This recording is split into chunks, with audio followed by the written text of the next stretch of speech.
direct result of the Supreme Court overturning Roe v. Wade. When the president's predecessor handicapped 3 Supreme Court justices to overturn Roe v. Wade, it paved the way for the chaos and confusion we're seeing play out across the country today. President Biden and Vice President Harris will continue to stand with the vast majority of Americans who support a woman's rights to choose. And they will continue to fight to protect reproductive rights and call on Congress to pass a law restoring the protections of Roe v. Wade for women in every state. On the topic of health care, you just heard from the president earlier today. He marked Care Workers Recognition Month by joining care workers, union members, and advocates to highlight his administration's work to make care more affordable for American families, support family caregivers, boost compensation and job quality for care workers, and expand care options.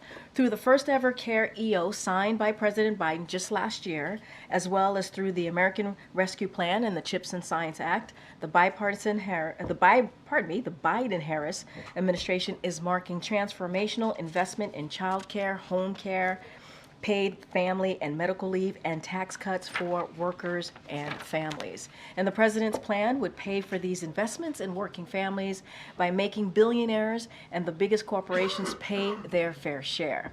That is in sharp contrast with congressional Republicans who released a budget that would make devastating cuts in funding for child care, Head Start, Social Security, Medicaid, Medicare, all to pay for massive tax cuts for billionaires and big corporations. Care workers play an essential role in our economy, and President Biden will never stop fighting for them. Finally, today, the president spoke with UConn coach Dan Hurley and congratulated him on last night's championship. The UConn Huskies had an incredible year, which culminated in a series of dominant performances in the NCAA tournament. UConn is the first team to win back-to-back championships in the men's bracket since the University of Florida accomplished this feat in 2006 and 2007.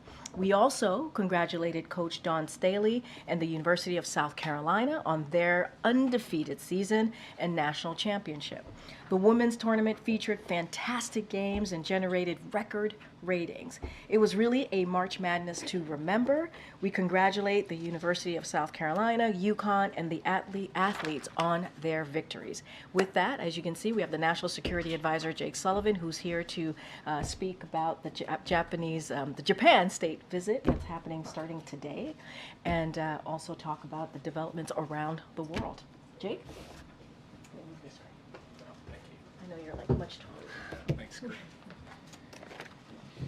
Thank you, Karine, and thanks everybody. I've got some opening comments on the Japan state visit and a couple of other topics, and then I'd be happy to take your questions. Starting this evening, the President and First Lady will welcome Prime Minister Kishida and Mrs. Kishida to the White House for an official visit and state dinner. From the very outset of the Biden administrations, we focused on reinvesting in and reinvigorating our alliances, and nowhere has the strength and vibrancy of that strategy been on display more than in the Indo-Pacific, and especially with Japan. The two leaders, President Biden and Prime Minister Kishida, have met nearly a dozen times over the past 3 years in Tokyo and Washington and in cities around the world. And this official state visit will build on the immense progress between our two nations that we've made towards creating a safer and more secure Indo-Pacific, as well as mutual prosperity for our peoples.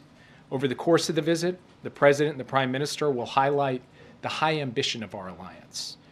Yes, in the defense and technology space, but also across the board, deepening our partnerships on space, technology, economic investment, fighting climate change, coordinating global diplomacy, and strengthening our people-to-people ties.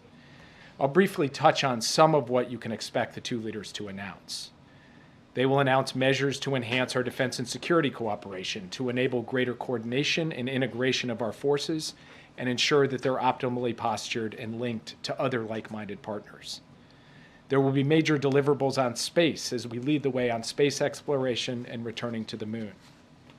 There will be announcements of significant research partnerships between our leading institutions on critical and emerging technologies such as AI, quantum, semiconductors, and clean energy.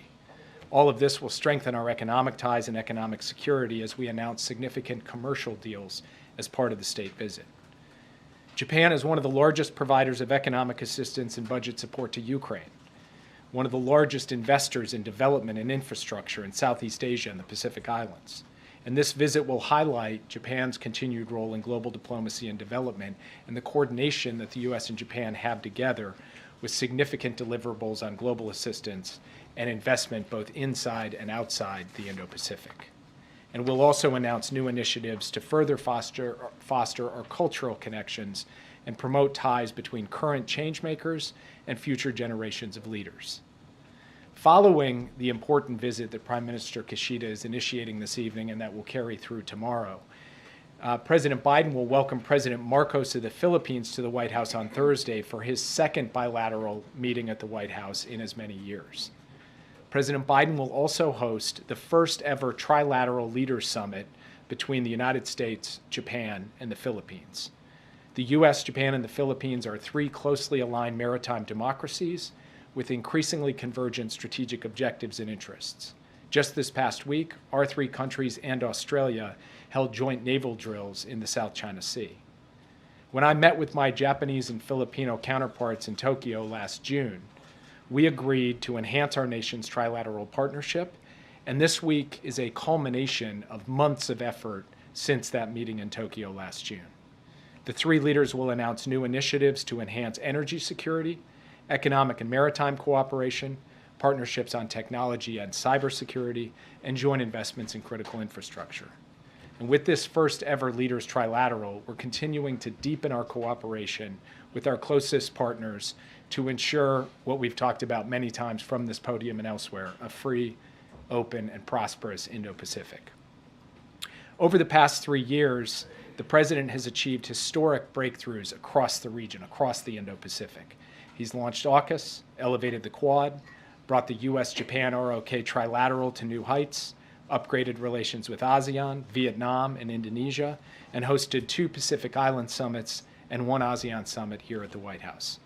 And we look forward to adding another momentous chapter to this story with both the state visit that Prime Minister Kishida has embarked upon and this historic trilateral meeting among the U.S., Japan, and the Philippines. I also want to take a moment before going to your questions to address the events of April 5th in Quito, Ecuador. We condemn this violation of the Vienna Convention on Diplomatic Relations, including the use of force against embassy officials.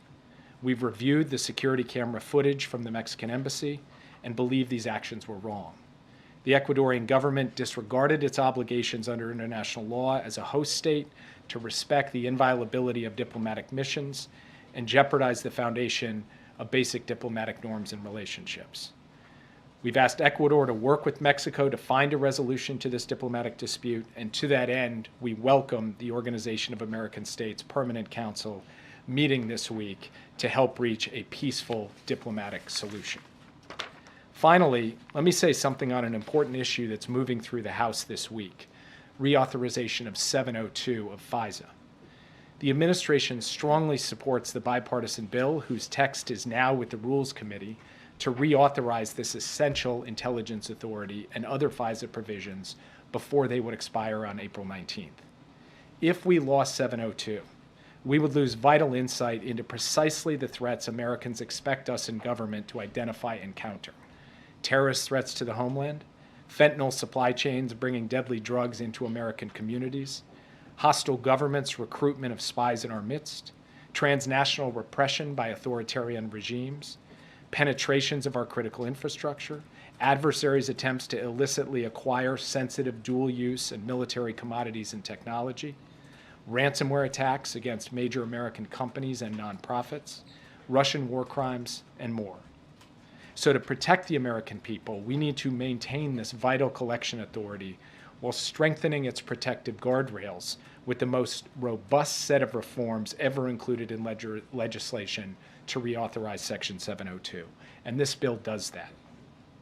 For these same reasons, the administration strongly opposes the amendment we anticipate being offered that would rebuild a wall around and thus block access to already lawfully collected information in the possession of the U.S. government. The amendment, if it looks like what we've seen before, would prohibit U.S. officials from reviewing critical information that the intelligence community has already lawfully collected, with only exceptions that are exceedingly narrow and unworkable in practice.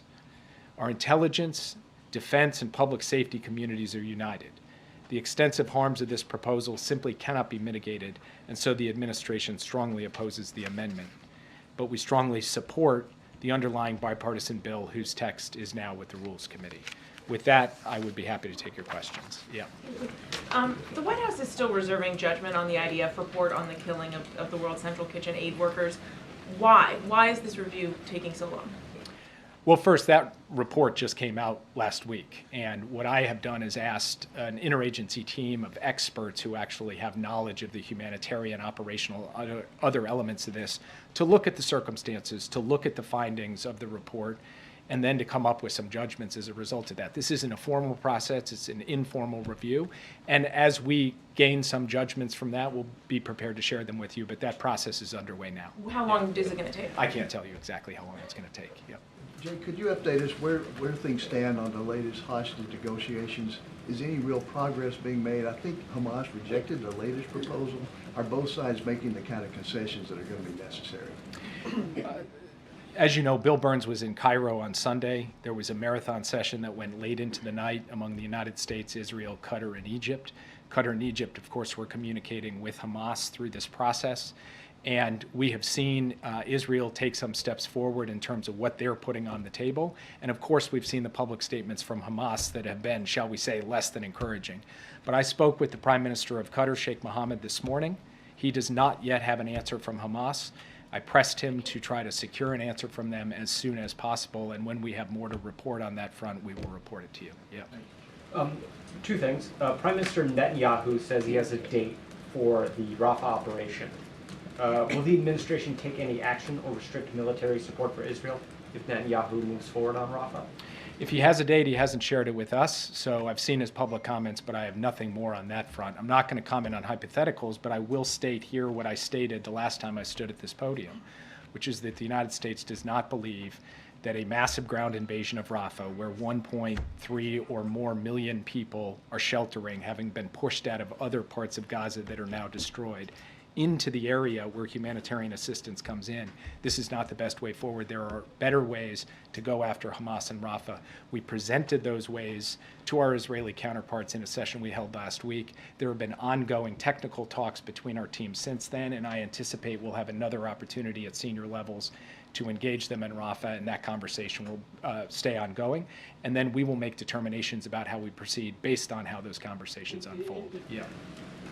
To follow up on that, Jake, if the U.S. is not even being looped in on the date for when this military operation is set to take place, why do you think the U.S. has any influence in those upcoming meetings to change Israel's strategy?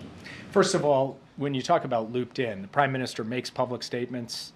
He also talks to us in private about aspects of operations, about their thinking with respect to Rafah in some considerable detail. I sat in a situation room not long ago in a secure video conference that went on for hours going into specifics on this. So I can't speak to every public comment he makes. What I can tell you is that we have open channels of communication with the Israelis on these issues. They understand our position. And we have been very clear about our deep and abiding concerns about a Rafah operation and our belief that there are better ways to deal with the strategic threat Hamas poses than some of the ideas that have been put forward. And our further belief that any kind of plan to protect civilians in a serious way in Rafah, that's something we have yet to see be presented to us. And so our concerns continue. And now we will have to wait and see what happens, and the United States will respond accordingly. Yeah. There's a report out today that the Israeli government plans to purchase 40,000 tents ahead of its invasion of Rafah. Has the U.S. seen any sort of an evacuation plan, particularly one involving those tents? As I said just in the answer to the last question, I have not yet seen a credible and executable plan to move people that has any level of detail about how you not only house, feed, and provide medicine for those innocent civilians, but also how you deal with things like sanitation, water, and other basic services. We have not seen that Do you yet. think Yeah. 40,000 tons would be sufficient? Would more be needed? I'm not going to stand at the podium and substitute for the judgment of humanitarian experts who could speak to what precisely on the shelter front, as well as on all of these other fronts I just described, would be sufficient. So I just can't react in real time to news reports like that. Yeah. On the Japan visit tomorrow, the president has said to U.S. steel workers, "I have your back. I mean it." What is his message to the Prime Minister tomorrow about the potential acquisition of U.S. steel? How strongly will the president convey his opposition, and will there be any specific things that the president will either urge the Prime Minister to do, or will say steps that he's willing to take to prevent an acquisition? You guys all know Joe Biden. You've seen Joe Biden. He's been very clear that he's going to stand up for American workers. He's going to defend their interests. He's also been very clear that he is going to make sure that the U.S.-Japan alliance is the strongest it's ever been. He's going to accomplish both of those things.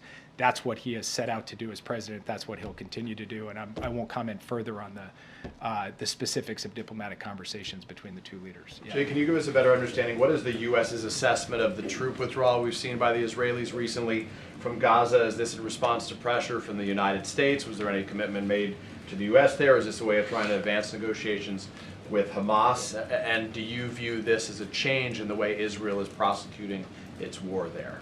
You'll have to speak with the Israelis about the purpose or motive behind their particular operational moves. I'm not going to characterize that from the podium. What I will say... There's been no private commitment made to you that we will remove troops based on the conversation you had or after months of pressure to help? As you might expect, I'm also not going to get into private diplomatic conversations between the president and the prime minister. But what I will say is that a reduction in the intensity and scope of military operations does create a greater opening for the movement of humanitarian goods around Gaza at a critical moment when there is a real humanitarian crisis there. So we welcome the opportunity to move more trucks in and then move more trucks around Gaza so that the innocent people, innocent civilians there can get the food, water, medicine, and other essentials that they need for their... You also welcomed Erez and Ashdod, the announcement that was made by the Prime Minister, by the Israelis last week. Neither of them have opened now, approaching a week since then. Are you satisfied with this timetable? We were told that the U.S., from your colleague John Kirby, needed to see action within hours or days. It's now days, but certainly well beyond hours. Are you satisfied by the pace of this, and what commitments has the U.S. been made about how soon that will occur? Well, just to take the opening point of your question, which is that we welcome these steps, what we actually said very clearly from the first minute was Israel has made public statements. Now we need to see them follow through with action, and that action needs to be specific, concrete, and measurable. And that goes for the opening of a crossing into northern Gaza from Israel. It goes for the opening of Ashdod port. When it comes to those two things, we will watch to see what unfolds over the next few days. What John Kirby was talking about in terms of hours was a step change in the willingness of the Israeli government to take action to get more aid into Gaza. And if you look at the last 2 days, there's been a substantial increase in the amount of aid going into Gaza. That's good. It is not good enough. We would like to see more action following through on what the Prime Minister has announced publicly, and we'd like to see that over the course of the next few days. Yeah. Thank you, Jake. CNN has reported that the U.S. is bracing for a retaliatory attack by Iran in the Middle East. What can you tell us about your current assessment, whether that's inevitable, and what the U.S. is doing to safeguard its assets there? So we are watching public statements by Iranian officials, public reports of Iranian plans to potentially take retaliatory action, and we have made clear that, as the president said to the prime minister and as was read out in his call, that America's support for Israel's security is ironclad and America's support for Israel's defense against threats from Iran and its proxies is ironclad. And I'm not going to speak to operational details beyond that. On Ukraine, Speaker Johnson has said that he will pursue what he described as innovations to the Senate package. Has the White House been briefed on what those innovations are and whether the president could support any of them? Our teams between the White House and Speaker Johnson's teams, as well as with the other leaders in both the House and the Senate, have had ongoing discussions about how we get a bipartisan, a bill that is supported on a bipartisan basis, passed by 70 votes in the Senate. We believe it could be passed by an overwhelming bipartisan majority in the House, actually onto the floor and voted upon. And I'm not going to speak to the specifics of those conversations because I don't want to negotiate from the podium. Yeah. Thanks, Jake. Just on Russia, Russian investigators said today they're opening a probe into the financing of terrorism that they say involves Western countries, specifically including funds received by the firm Burisma, by which Hunter Biden was employed. What's your comment on that? Is that just a political ploy, or how do you view that? I mean, it's nonsense. Russia knows that it was ISIS who committed the attack in Moscow. We know it was ISIS who committed the attack in Moscow. We warned Russia of an impending terrorist attack in Moscow, and all of the rest of this is noise. Yeah. Very briefly, if I may. Yesterday, David Cameron, the British Foreign Secretary, met with Donald Trump. What's your view on that? Is the president concerned to see him meeting a potential election rival? I'm not going to speak to campaign-related issues, Hatch Act, so I'll plead that and move on. Yep. Thank you. So you are saying that changes from Israel are good, but not good enough. So to pursue more changes, are you going to do something besides talking to them? Well, what the president said on Friday is that our policy will be determined by the actions that we see unfold. We've seen them take some actions. We would like to see more actions. And as Secretary Blinken said last week, if Israel doesn't continue to sustain and make further changes, then our policy will change. And I won't go beyond that today. We're going to continue to watch. We've seen positive steps. We have welcomed those positive steps. And we have said that we need to see more steps, particularly the follow through on the things that they have committed to publicly. Thank you, Jack. Two questions quick. Regarding the defense industry cooperation and joint production of defense equipment between United States and Japan. Do you think South Korea and United States and Japan will be join this industrial cooperation to strengthen their power in the Pacific region? Look, I believe, I don't necessarily like to use the word synergies very often, but I do believe that there are synergies on a trilateral basis in terms of our technological, industrial, economic capacity, as well as our security and military cooperation, and we want to build on that. For tomorrow, what we are announcing will be bilateral measures in this space, and then of course we would be open in the future to discussing things more. Japan is approaching North Korea for a summit, but North Korea says it is not interested because there is no content for the summit. What is the United States position on Japan's push for a summit with North Korea? Speaking from the United States' perspective, we believe that principled diplomacy is a good thing. It's a necessary component of an overall strategy to confront the North Korean threat. We ourselves have indicated we're prepared to engage in diplomacy with North Korea. Of course, the North Koreans have not shown any interest in that. They have only tried to move down the track of further development of their weapons, their missile and nuclear programs. And so we, the United States, have pulled closer together with our allies to enhance our capacity and posture in the Indo-Pacific, and we'll continue to do that. Yeah. Jake, you were scheduled to travel to Saudi Arabia before you were recently injured. First, how are you doing? And second, is there a rescheduling of that meeting with the Crown Prince back in the books? Cracking your rib is very painful. Maybe not as painful as answering your questions, but I kind of rushed the timing on that joke, which I prepared for. So no, it actually it hurts a lot. Some of you may have cracked your ribs at some point. There's not a lot you can do about it other than just rest. And yes, I intend to go to Saudi Arabia at some point soon. Nothing scheduled yet. What happened, Jake? You got to tell us now. Just to follow up, you mentioned bilateral deliverables for the Prime Minister tomorrow, but can you also touch on some of the more regional stuff? There are also plans for an integrated air and defense missile system with Japan, Australia, for example, if you can speak about that, how Japan can support AUKUS, and also any plans for trilateral joint naval patrols between U.S., Japan, and the Philippines, anything you can share?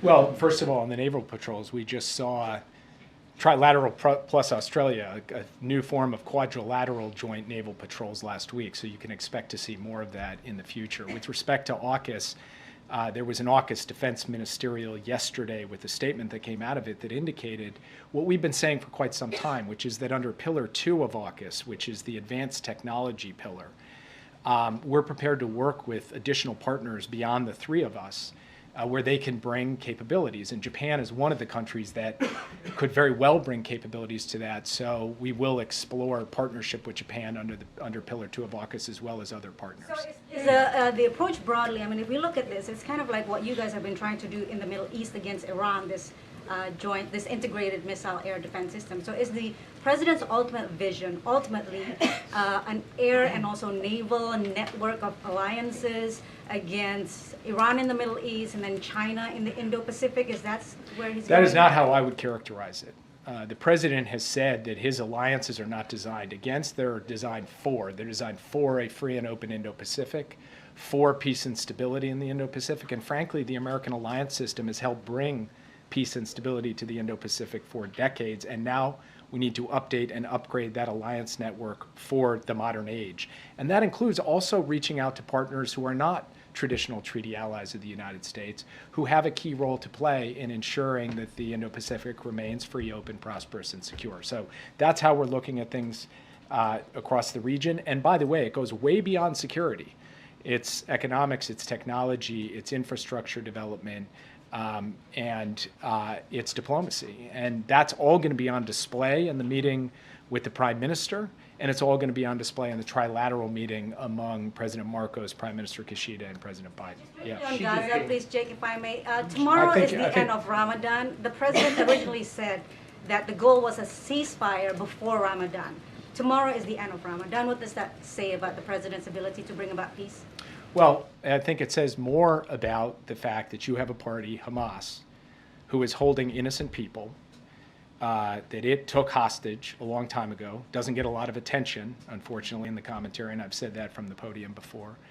And there could be a ceasefire in place today that would extend for several weeks to be built upon longer if Hamas would be prepared to release some of those people. So let's train the attention where it belongs, which is that the world should say at this moment to Hamas, it's time. Let's go.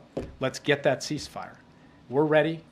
I believe Israel is ready, and I think Hamas should step up to the table and be prepared to do so as well. Yeah. Xi Jinping met earlier today with Russian Foreign Minister Lavrov. I wondered what you made of that meeting, and just is the U.S. seeing any evidence that China may offer some type of direct military aid to Russia in the war with Ukraine? We have not seen any evidence that they'll provide direct military aid to Russia, but we have expressed our concerns about inputs to Russia's defense industrial base, something Secretary Blinken spoke about, I think, quite effectively in Europe last week. I can't comment on the meeting or characterize it yet because I actually haven't had a chance to get a readout. Yeah. Jay, just to follow up on Danny's question, a policy question or a political question. With Cameron at Mar-a-Lago, is this something that the administration knew about in advance? And is it helpful to have the former president potentially weighing in more on Ukraine and meeting with foreign leaders? So I'll take the first of that as a factual question. Yes, we knew about it in advance, and beyond that, I'm not going to comment on it. Yeah. I just wanted to follow up on the AUKUS question, because we heard a lot from the Australian Prime Minister yesterday about how it wasn't an invitation for Japan to join that alliance. Is that something that the U.S. envisions happening someday, and is any part of this discussion this week part of moving toward that goal? On AUKUS? On AUKUS. Yeah. So what the statement said was that we're engaging in discussions with a range of partners, and then it went on to say that Japan could be a critical contributor to this. You will see when they speak tomorrow an indication that that's the direction we're moving in, and I'll leave the precise terms of that announcement to the President and the Prime Minister to make so I don't front run them. Yeah. Thanks. On the meeting with Japan tomorrow, is the President going to discuss the high-speed rail in Texas, and how does he square support for that with opposing the Nippon Steel merger or acquisition of U.S. Steel? I can't tell you standing here today whether the high-speed rail issue will come up tomorrow or not. Yep. One more if I could on BRICS, Iran, Egypt, UAE, and Ethiopia have joined BRICS now, with Saudi Arabia considering it. How worried is the president that he's been degraded on the world stage in terms of the leadership?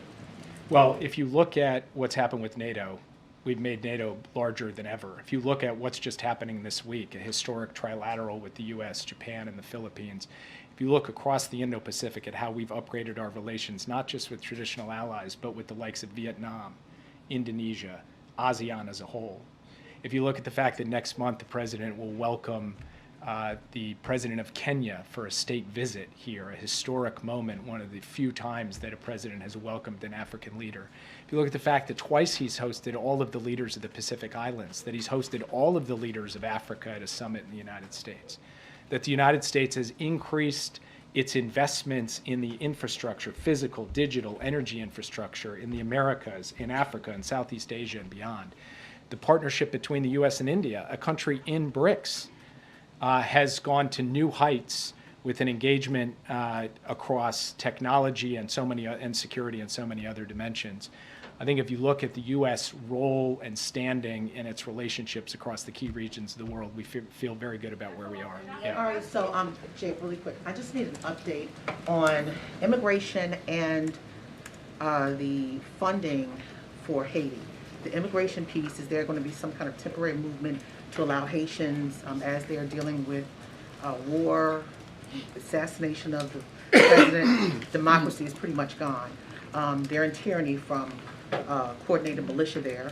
Will there be a temporary change in status for immigration to the United States? They can seek asylum here instead of seeking asylum there. And what's going on with the funding that the White House has proposed and that Republicans are kind of holding up when it comes to Haiti? We are consulting with the Congress to try to unlock that funding because it is critical to get a multinational security force led by the Kenyans on the ground in Haiti as soon as possible to help bring about stability and calm so that we can alleviate the suffering of innocent people in Haiti, as you were referring to. And then the United States has a very forward-leaning policy relative to Haitians being able to access programs to come to the United States. We will continue that as we go forward. It's a historic level of access for people who would be fleeing violence or otherwise seeking to deal with their circumstances in Haiti by coming here. That's going to be just a follow-up though. But if everything is so broken down in Haiti and militia is basically controlling everything, how can people genuinely go to file for asylum and really make it happen and come here versus just getting on a boat or going some kind of way to get here? I mean, isn't that harder in a war-torn or militia-torn country to do that there versus just coming here?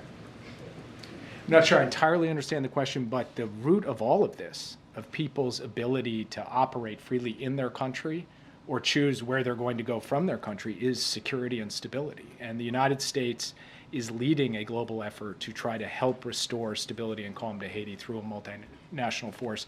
And we need the funding to do that, and I thank you for raising that because we would like support on a bipartisan basis from the Congress to unlock that funding, which is currently being held, and we're pressing for that on a daily basis. I'll take one more question. Yeah. The French foreign minister said that France is contemplating imposing sanctions on Israel in order to speed up humanitarian aid. Turkey as well, which is a close ally of yours, imposed restriction on trade and goods with Israel. At what stage the administration will consider similar measures? And also, do you still believe that Israel is not in violation of the Geneva Convention or international humanitarian law? So I will say, sound a bit like a broken record to your first question, which is repeating what the president said, repeating what Secretary Blinken said. Our policy going forward is going to be determined by whether we see sustained follow-through on specific, concrete, and measurable steps to provide access, provide deconfliction, take other measures to alleviate the suffering of people in Gaza. And if Israel's policy doesn't change on a sustained basis in that way, our policy will change, and I can't go beyond that. That's a question? Jake, all right, fine, one more. Yeah, go ahead. So back to North Korea. If Prime Minister Kishida decides to meet Kim Jong-un, does the U.S. support for such a meeting under any conditions? So again, I can't speak to a hypothetical of what may happen or may not happen. I've only just made the point. On a principled, sustained basis, the United States has supported diplomacy with North Korea as long as it fits into a broader approach that is well coordinated with us, with South Korea, and we should continue to work in that direction. And I can't speak to any particular meeting because I don't know the specifics of it. Thanks, guys. ISIS attack on churches in Idaho? Thank you so much, Jake. We have about 10 minutes or so. I think some of you are tracking that The hostage families or the families of the hostages are going to be speaking at the Sticks, and we want to give you all an opportunity to ask questions at like 3 o'clock. The Vice President? I believe so, yes. They just met with the Vice President. I shouldn't say I believe so. Yes, they just met with or they're meeting, or I'm not sure where they are in that process. So don't have too much time. But Joshua, it's always good to see you. Go ahead. Good to see you. Two quick, following up on Arizona, other than calling for a national law, is there anything else the administration plans to do in response?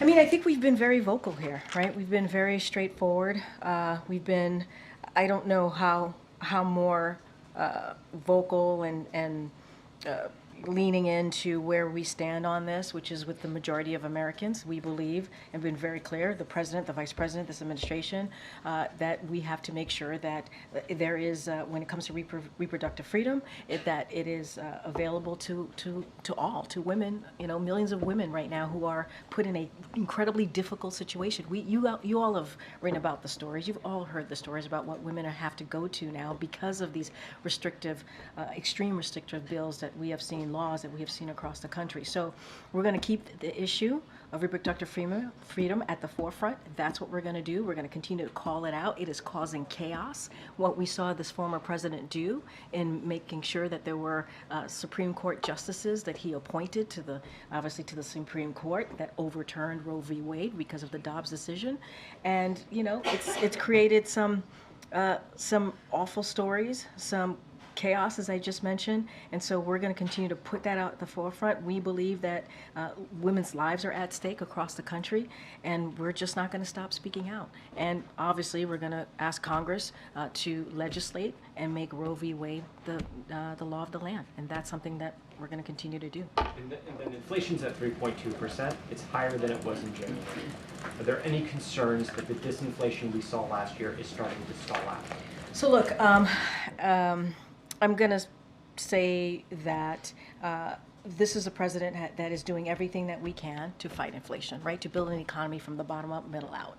And we've been pretty consistent about that. And over what we have seen over the past several months is that inflation is down 2/3 and core inflation is at the lowest since May of 2021. That matters. Wages are rising faster than prices over the last year. Since the pandemic, we've seen 15 million jobs created because of the policies that this president has put forward. Some really historic, bipartisan, even legislation that's come into law that helped create those millions of jobs. Unemployment is at under 4%. Is there more work to be done? Absolutely. We're going to continue to do everything that we can to lower cost. We're going to continue to take on big pharma, for example. We're going to continue to lower housing costs, which we know really hurts families. And you hear talk about junk fees, getting rid of junk fees, and the gouging that we're seeing from corporations. That's also very important. Congressional Republicans want to do the opposite. They want to cut Social Security, Medicare, Medicaid, cutting taxes for the wealthy and big corporations. That's not where the president is. You heard him talk about it in depth during the State of the Union, and we're going to continue to fight for Americans. So look, we see inflation is down. It is important, and we're going to continue to build an economy that leaves no one behind. Thank you, Karine. In Michigan, the parents of a school shooter have just been sentenced to at least 10 years in prison. Does the White House think this precedent could impact the number of school shootings in the future? And does the president believe parents should be held accountable in this way? So look, I don't want to get ahead of the legal process here. There is a legal process. I want to be super careful. But the president obviously remains committed to stopping tragedies like these from happening. It is a tragedy that we're seeing in all communities across the country. Ending the epidemic of gun violence that is tearing up communities is a priority for this president. We know that when it comes to guns, it is the #1 killer of our children, and that shouldn't be. So we know that most students who carry out the K-12 school shootings are using firearms they obtain from home of a friend or a family member. That's why we recently announced new executive actions to help promote the safe storage of firearms. The U.S. Department of Education released guidance to help parents and families learn about the importance of safe firearm storage, and the DOJ released a gun guide on best practices for safely storing firearms. Under the leadership of this president, of this administration, we'll continue to use every tool at our disposal to implement these and other common sense gun safety measures to protect our children. We're going to continue to work. We did the bipartisan Safer Communities Act that you know that we passed in 2021, obviously in a bipartisan way. That was important, but we need Congress to take another step. And so we're going to continue to push Congress on taking more steps to get those weapons of war, if you will, off our streets. And that's what the president wants to continue to do. So no reaction? No, I'm going to be super careful about the legal process. I've talked through, I just laid out, I think in pretty detail about what we're doing to make sure that, you know, as we know, the K-12 students who carry out those types of horrific actions, they're easily have access to firearms. So we're trying to, through DOJ, through an executive action, try to figure out and really help parents and folks really store their firearms in a way that this doesn't happen. So we've taken actions and steps in those forms in that way. And so, look, we're going to continue to do what we can to work with Congress to do more. Go ahead, Mayor. Just a follow-up on Jake's comments on Rafah. You know, he's stopped short of saying that an invasion would lead to a change in U.S. policy. You want to see how these high-level talks and conversations play out. But the White House has been very public in warning Israel that if they don't make concrete changes to address humanitarian suffering, there will be these changes. Why not extend that warning to an invasion that you clearly have very deep concerns about? So I want to be really careful. I mean, you had the National Security Advisor right in front of you lay out where we are with the conversations. We had a virtual conversation. Jake was part of it. He just talked about how it took some hours that happened just about a week ago. And the most important thing there is that there's conversations happening with the Israeli government and our government, and they're listening to what we're saying. And obviously we're hearing them out. And we understand. I want to be really clear. We understand that there are Hamas operatives in the Rafah. But there are also more than 1 million innocent civilians who are taking refuge in Rafah, and we want to make sure that they are protected. So a major military operations is not something that we support. We've been pretty consistent about that. Don't want to get into hypotheticals here, but we believe that the conversations are happening. They've been productive. That is important. There's going to be a face-to-face conversation, in-person conversation that the Israeli government agreed to, so that's going to happen. But those open line of communications, as the National Security Advisor was saying just moments ago from this podium, is continuing. They're happening almost every day. And so just want to be super, super careful about not getting to hypotheticals, but we're in conversation. They've been productive. We had one last week virtually, and we're going to continue to make sure that we're having those discussions. And they hear from us directly about how we believe protecting those more than about 1.5 million civilians in Rafah, we got to protect those lives. When should we expect that U.S.-Israel meeting to take place? I believe it's going, from what I've been hearing from our folks at National Security Council, is going to be in a couple of weeks. But again, those open line of communication, there's constant communications happening every day. But as it relates to this particular conversation, when they're going to be here in person, members of the Israeli government, that's going to happen in a couple of weeks. Thank you, Karine. A couple days ago in Dearborn, there were protesters chanting "Death to America" and "Death to Israel." Does the president condemn that? Yes.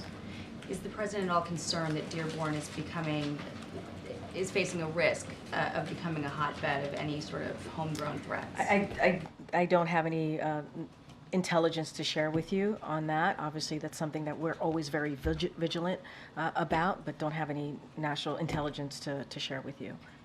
But obviously, we will condemn any violent rhetoric, which we have been very. I mean, you're hearing from me, right? You're asking me a question, I'm answering it, and we've been very vigilant about, or very consistent about denouncing that type of rhetoric. Should we expect a statement from the president on that, though? I mean, it was a pretty significant display. I mean, you're hearing from me. I think that's important. The other part, too, that I do want to be very clear about, peaceful protest is something that the president has also been very clear that is important to give folks space to peacefully protest. But any type of violent rhetoric, we are going to denounce. And then on some of the comments he made today, did the president mean to essentially accuse Republicans of murder? I mean, the language that he was using to describe opposition to the Affordable Care Act, the quote was, they want to terminate the Affordable Care Act. Terminate, well, guess what? Killing millions of Americans. Does he think that Republicans are trying to kill Americans? I think you're taking the most extreme definition or extreme evaluation of what the president said. Here's the reality. The Affordable Care Act, which obviously started in the Obama-Biden administration, the president expanded on that, making sure that people have affordable health care. That saves lives. It does. It is important. It is. It is. But you're taking what he said to the most extreme part of your definition or your realization. I know, but let's be really clear. Let's be really clear. People having health care is important. It saves lives. It is important to have that. The fact that this president was able to expand that is important, right? We're talking about people who didn't have access to health care that could, whether they're dealing with diabetes or cancer or something that is affecting their everyday life, right? And I think, when you have a party that's trying to get rid of Social Security, Medicare, Medicaid, and says it bluntly and wants to repeal, they tried to repeal Affordable Health Care, or Affordable Care Act, to be more specific, more than 60 times. They literally voted on it when it is saving people's lives. Why? Why do they do that? Why? Do they not want Americans to have health care, affordable health care, to protect themselves, to save their lives? I mean, that's the question to be asked. The president's trying to do the right thing. He's trying to be where majority of Americans are, and protect their health care, protect their Medicare, protect their Medicaid. And you don't see that from the other side. You just don't. He literally had a back and forth with them during the State of the Union about that. So, okay. On the nomination of Adil Manji, there are 3 Democrats publicly opposed.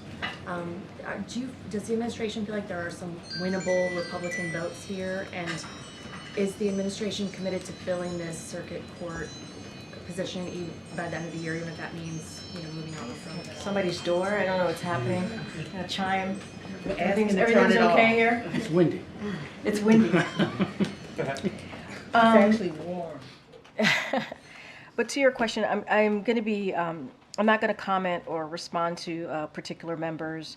I will say what I've said many times from here is that the president is deeply proud to have nominated an extraordinary qualified person for this position who is being targeted by malicious attacks. We know that. We have heard from the Anti-Defamation League. They made that clear. They debunked the right-wing smear campaign against Mr. Manji. They said it was profoundly wrong. And it is unfortunate that we're seeing this. And so we're fighting for him.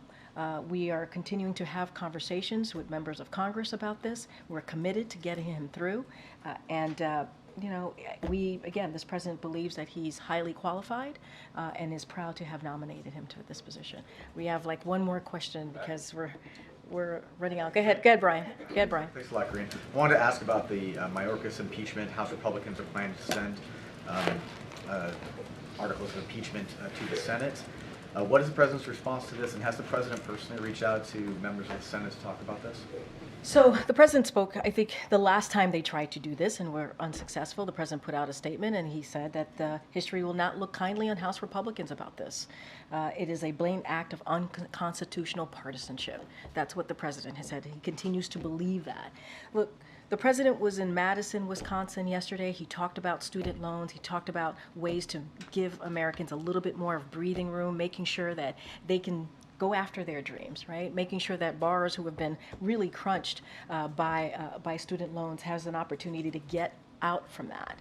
And that's something that Republicans could be helpful with, but instead they get in the way and block what the president is doing. But he's going to continue to do that.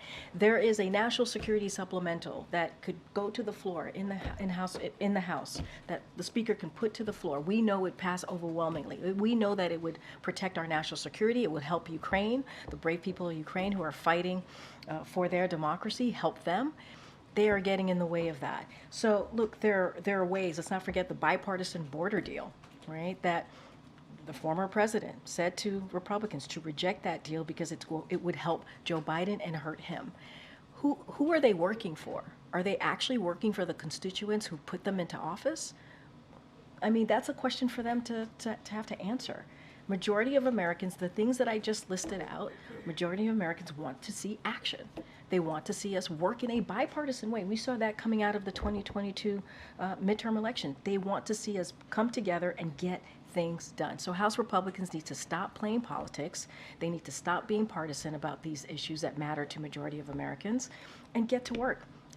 We expect them to be leaders, but so do Americans expect them to be leaders as well. Guys, I have to go because I know they're going to go to the sticks, and I want to make sure that you guys get that. And so the president obviously is going to have the 2+2 press conference tomorrow, and then we'll be back on Thursday. Thanks, everybody. Thanks, Karine. Thank you.